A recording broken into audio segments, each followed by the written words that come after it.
மனம் என்பது கடந்த காலத்தின் குவியல். நீங்கள் மனதை கடந்துவிட்டால் கடந்த காலத்திற்கு உங்களை ஆட்டிப்படைக்கும் சக்தி இருக்காது. 2 விதமான ட்ராமா இருக்குது. ஒன்று வெளியே நடக்குது ட்ராமா, இன்னொன்று நம்ம மனத்திலேயே நடக்குது.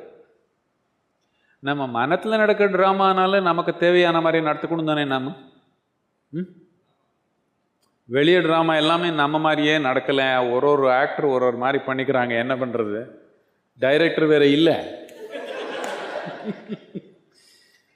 உள்ளே நடக்கிற ட்ராமா நம்ம எண்ணம், நம்ம உணர்வு, நம்ம ட்ராமா நமக்கு தேவையான மாதிரி நடத்துக்கணும் தானே.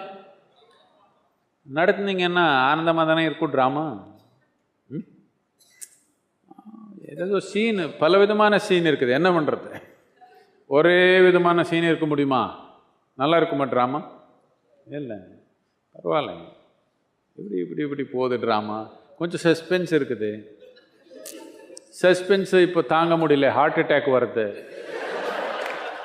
எனக்கு சஸ்பென்ஸே தாங்க முடியல. என்ன ஆகுதோ என்ன ஆகுதோ என்ன ஆகுதோ என்ன ஆகுதோன்னு தெரியாததுனால தானே உற்சாகம். எல்லாமே சொல்லிடலாமா? கடைசி நாள் வரைக்கும் என்ன ஆகுதுன்னு சொல்லிடலாமா? சத்குருவின் இந்த வாசகம் எனக்கு மிகவும் பிடித்தது. உங்களோடும் பகிர விரும்பினேன்.